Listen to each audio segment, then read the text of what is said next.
नमस्कार दोस्तों, I hope कि आप सब लोग अपने अपने घरों में सुरक्षित होंगे। मेरा नाम है पंकज और आज मैं कोशिश करूंगा कोविड-19 के केस में जो पैथोफिजियोलॉजी है उसको एक स्टोरी फॉर्म में आप तक पहुंचा सकूं। और साथ ही साथ हम ये देखेंगे कि जो रेमडेसिविर ड्रग है, जो कि ओनली अप्रूव्ड ड्रग है कोविड-19 के केस में, वो कोरोना वायरस के अगेंस्ट में कैसे काम करता है। तो चलिए शुरू करते हैं।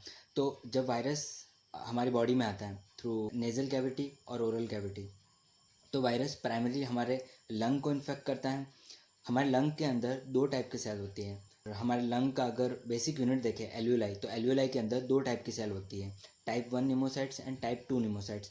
टाइप 1 निमोसाइट्स जो कि सिंपल स्क्वैमस सेल होती हैं, जिनका काम जो होता है वो गैसेस एक्सचेंज का होता है। और जो टाइप 2 निमोसाइट्स होती हैं उसका काम होता है सर्फेक्टेंट रिलीज करना। ये सर्फेक्टेंट क्यों ज़रूरी है? एल्वियोलाई है, उसके अंदर एक म्यूकस मेम्ब्रेन होती है या म्यूकस लेयर होती है। ये mucus layer surface tension produce करती हैं। ये सरफेस टेंशन एल्वियोलाई को कोलैप्स करने की कोशिश करता है। तो जो टाइप 2 निमोसाइट्स सर्फेक्टेंट रिलीज करती हैं, ये सर्फेक्टेंट सरफेस टेंशन को कम करके रखता है और एल्वियोलाई को कोलैप्स होने से रोकता है। तो जो टाइप 2 निमोसाइट्स हैं उसके ऊपर ACE2 रिसेप्टर होते हैं। और जो कोरोना वायरस है, जो कि एक positive sense single stranded RNA virus है, उसका शेप हमने पिछले वीडियो में देखा था कि वो एक क्राउन शेप्ड वायरस है। जो उसको क्राउन शेप बनाते हैं वो उसके स्पाइक प्रोटीन्स होते हैं। तो जो स्पाइक प्रोटीन्स होते हैं, अगर स्पेसिफिकली बात करूँ तो जो S स्पाइक है, वो इस S स्पाइक इस ACE2 रिसेप्टर, जो कि angiotensin converting enzyme type 2 receptor है, उससे जुड़ जाता है। ये angiotensin converting enzyme type 2 receptor virus को मदद करता है उसका जेनेटिक मटेरियल टाइप 2 निमोसाइट्स के अंदर डालने में। तो जो कोरोना वायरस है उसका जेनेटिक मटेरियल टाइप 2 निमोसाइट्स के अंदर आ जाता है। ये positive single stranded RNA mRNA की तरह काम करता है। और जो बाकी वायरसेस की तरह ये टाइप 2 निमोसाइट्स की प्रोटीन में की मशीनरी को हाईजैक कर लेता है। जो वायरस हैं वो राइबोसोम की मदद से अपने पॉलीप्रोटीन्स बनाते हैं। और साथ ही साथ ये होस्ट सेल का RNA dependent RNA polymerase enzyme भी यूज़ करता है। तो यहाँ पे अब वायरस के पास टाइप 2 निमोसाइट्स के अंदर इसने बहुत सारे पॉलीप्रोटीन्स बना दिए हैं, जो कि वायरस के एनवेलप प्रोटीन और सरफेस प्रोटीन को बनाने में मदद करेंगे। और बहुत सारे RNA भी बना दिए हैं।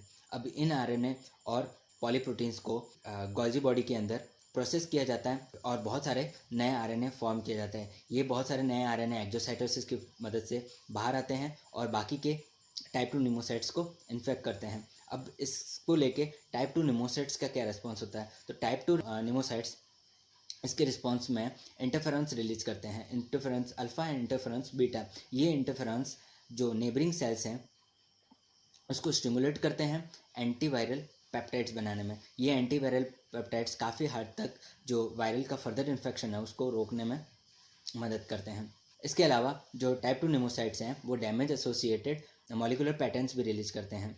ये डैमेज एसोसिएटेड मॉलिक्यूलर पैटर्न्स क्या करते हैं कि जो मैक्रोफेजेस होते हैं एल्वियोलाई के अंदर, उन मैक्रोफेजेस को स्टिमुलेट करते हैं। तो मैक्रोफेज स्टिमुलेट होने पे रिलीज करते हैं साइटोकाइंस, इंटरल्यूकिन 1, इंटरल्यूकिन 6 और TNF अल्फा। जो सिम्टम्स आते हैं वो सिम्टम्स लाते हैं ये साइटोकाइंस, इंटरल्यूकिन 1, इंटरल्यूकिन 6 और TNF अल्फा, सारा इनका काम होता है। तो जब इंटरल्यूकिन 1, इंटरल्यूकिन 6 और TNF अल्फा ब्लड में आते हैं तो जो लंग्स के अंदर जो कैपिलरीज हैं उसका डायलेशन कराते हैं, और जिसकी वजह से जो फ्लूइड है वो इंटरस्टिशियल स्पेस और एल्वियोलाई के अंदर आ जाता है, जिसकी वजह से इंटरस्टिशियल एडिमा और एल्वियोलर एडिमा होता है। अब जो टाइप 2 निमोसाइट्स हैं जो डैमेज हो रहे हैं, अब सर्फेक्टेंट का अमाउंट कम हो गया है, सरफेस टेंशन बढ़ने लगा है, और जो सर्फेक्टेंट एल्वियोलाई के अंदर है वो फ्लूइड बढ़ने की वजह से वॉश आउट होने लगता है, जिसकी वजह से सरफेस टेंशन और ज़्यादा बढ़ने लगता है और एल्वियोलाई कोलैप्स होने लगती हैं। अब जो साइटोकाइंस रिलीज हुए हैं वो साइटोकाइंस हाइपोथैलेमस में जाते हैं। और बेसिकली अगर दूसरे इन्फेक्शन की भी बात करें, अगर कोई भी वायरल या बैक्टीरियल इन्फेक्शन होता है तो मैक्रोफेजेस साइटोकाइंस रिलीज करते हैं, इंटरल्यूकिन 1, इंटरल्यूकिन 6 और TNF अल्फा। ये हाइपोथैलेमस में जाते हैं, वहाँ पे जो थर्मोस्टेट टेम्परेचर है उसको इंक्रीज करते हैं, जिसकी वजह से फीवर कॉज होता है। तो यहाँ पे भी ऐसे होता है, इंटरल्यूकिन 1, इंटरल्यूकिन 6 और TNF अल्फा जो भी बहुत ही भारी मात्रा में ब्लड में आते हैं और ये हाइपोथैलेमस में जाते हैं। यहाँ पे प्रोस्टाग्लैंडिन E2 का सिक्रेशन कराते हैं और इससे जो हाइपोथैलेमस का थर्मोस्टेट टेम्परेचर है वो इंक्रीज हो जाता है और हाई ग्रेड फीवर कॉज होता है। अब जो हम स्टेप देख रहे हैं वो कैसे हैं कि जब अगर इन्फेक्शन रुक गया तो सिर्फ फीवर तक ही लिमिटेड रहेगा। अब जैसे जैसे इन्फेक्शन सीवियर होते जाएगा तो ये स्टेप वाइज ये सिम्टम्स आने लगेंगे और स्टेप वाइज ये प्रोसेस होने लगेगा। जैसे हम बात करेंगे, इन्फेक्शन है और सीवियर होने लगता है तो जो साइटोकाइन्स रिलीज हुए हैं वो वेस्कुलर सेल अधेशन मॉलिक्यूल हैं उनके एक्सप्रेशन को बढ़ाते हैं। ये वेस्कुलर सेल अधेशन मॉलिक्यूल्स जो न्यूट्रोफिल्स जो ब्लड में होते हैं उनको रोक के मदद करते हैं एल्वियोलाई के अंदर आने के लिए। तो जो बहुत सारे न्यूट्रोफिल्स होते हैं वो एल्वियोलाई के अंदर आ जाते हैं। ये न्यूट्रोफिल्स एल्वियोलाई के अंदर आके जो रिएक्टिव ऑक्सीजन स्पीसीज का सिक्रेशन करते हैं और साथ ही साथ प्रोटीजेस का सिक्रेशन करते हैं। ये proteases and reactive oxygen species type 1 and type 2 निमोसाइट्स को डैमेज करते हैं और डिस्ट्रॉय करते हैं। तो अब जो टाइप 1 निमोसाइट्स हैं वो डिस्ट्रॉय होने लगे हैं, टाइप 2 निमोसाइट्स डिस्ट्रॉय होने लगी हैं, जिसकी वजह से जो गैसियस एक्सचेंज है ऑक्सीजन एंड CO2 का वो डिक्रीज होने लगता है। और ऑक्सीजन और CO2 के गैसियस एक्सचेंज के डिक्रीज होने की वजह से जो ब्लड में जो ऑक्सीजन का पार्शियल प्रेशर है वो डिक्रीज होने लगता है और एक हाइपोऑक्सीमिया की कंडीशन आ जाती है। हाइपोऑक्सीमिया की कंडीशन आ गई और जो पार्शियल प्रेशर CO2 का बढ़ने लगता है जिसकी वजह से कार्बोनिक एसिड है उसका अमाउंट बढ़ने लगता है और रेस्पिरेटरी एसिडोसिस कॉज होता है। हम स्टेप वाइज जा रहे हैं, जैसे जैसे केस सीवियर होता जा रहा है हम स्टेप वाइज जा रहे हैं। तो अब रेस्पिरेटरी एसिडोसिस हो गया। साथ ही साथ जो मैक्रोफेजेस हैं वो सीक्रेट करते हैं ल्यूकोट्राइन्स। ये ल्यूकोट्राइन्स क्या होते हैं? ये बेसिकली एक एलर्जिक रिस्पॉन्स होता है। ये एक कफ रिफ्लेक्स जनरेट करते हैं जिसकी वजह से कफिंग होती है।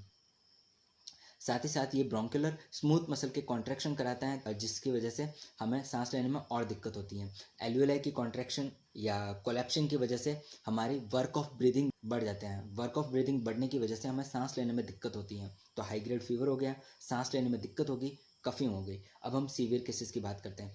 जो साइटोकाइंस ब्लड में रिलीज हुए हैं, इंटरल्यूकिन 1, इंटरल्यूकिन 6, TNF अल्फा, ये जब ब्लड में बहुत ज़्यादा मात्रा में बढ़ने लगता है तो पूरी बॉडी में फैल जाता है और एक रिस्पॉन्स जनरेट करता है जिसको कहते हैं systemic inflammatory response syndrome, sirs.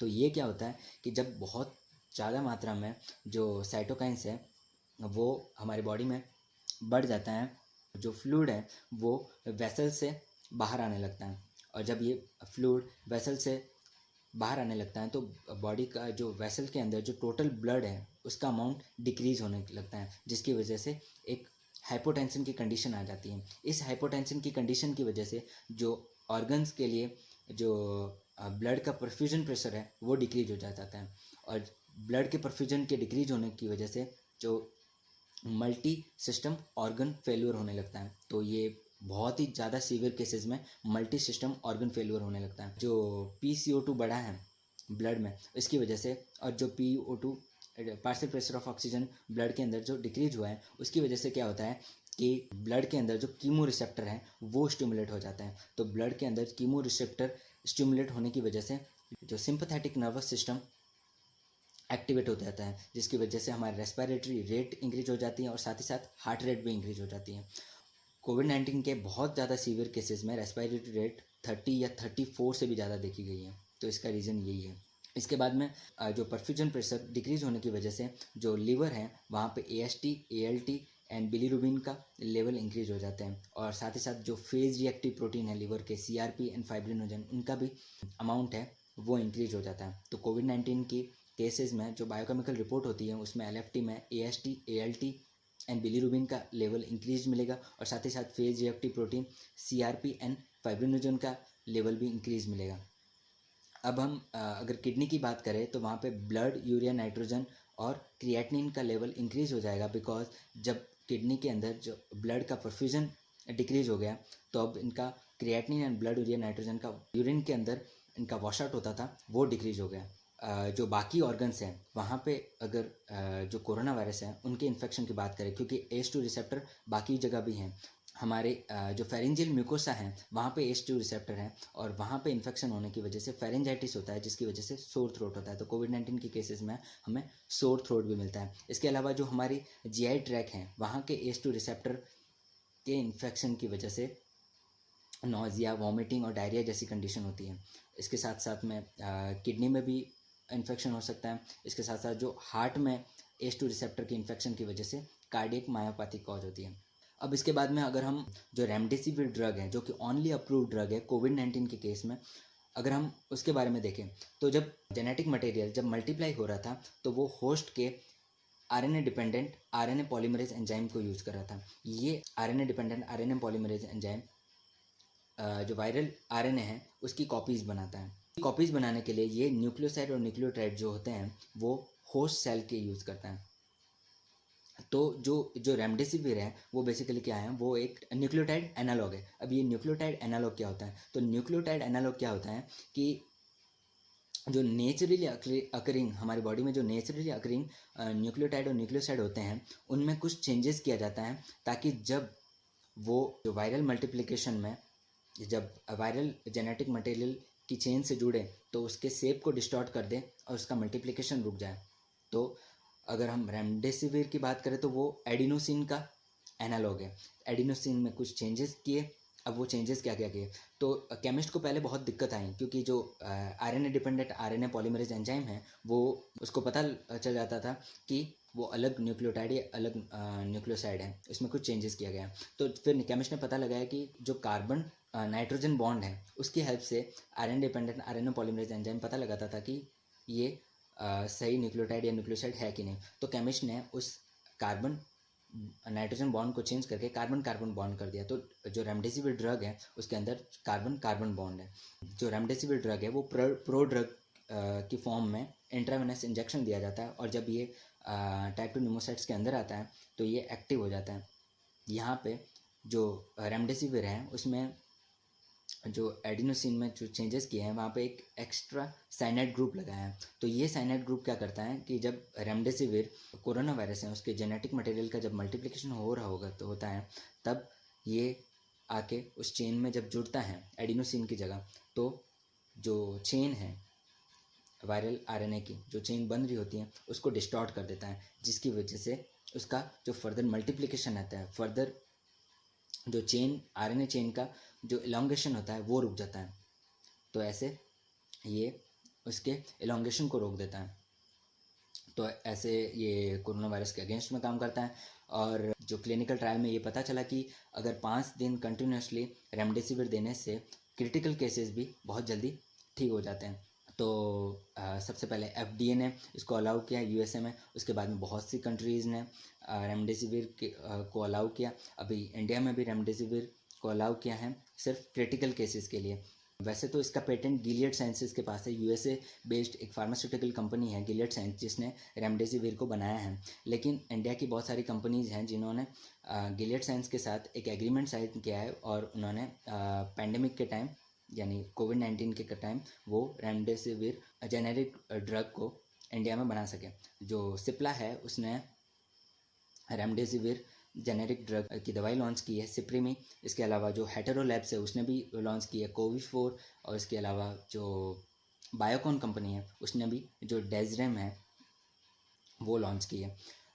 जो भी रेमडेसिविर के बारे में और इन्फॉर्मेशन जानना चाहता है, उसके क्लिनिकल ट्रायल के बारे में और भी इन्फॉर्मेशन जानना चाहता है, तो वो the new England journal of medicine से इसके बारे में और जान सकता है। ये हुआ पैथोफिजियोलॉजी और रेमडेसिविर वाला पार्ट। आई होप कि मैंने अब तक जो कोविड-19 के केस में या कोविड-19 के बारे में सारी इन्फॉर्मेशन आप तक दी है, क्योंकि मेरा मकसद ये था कि कोविड-19 के बारे में आपको सारी इन्फॉर्मेशन दे सकूं, क्योंकि कोई बीमारी तब ज़्यादा खतरनाक हो जाती हैं जब हमें उसके बारे में कुछ पता नहीं होता। Because our problem become dangerous when we don't know anything about it, but when we know everything about our problem it looks shorter. So I hope कि मैंने कोविड-19 के बारे में सारी इन्फॉर्मेशन आप तक पहुंचाई। अगर आपको वीडियो पसंद आया हो तो लाइक करें, शेयर करें, और डिजीज़ से रिलेटेड ऐसे और सिंप्लीफाइड वीडियोस देखने के लिए चैनल को सब्सक्राइब करें। वीडियो को एंड तक देखने के लिए बहुत बहुत शुक्रिया। Thank you.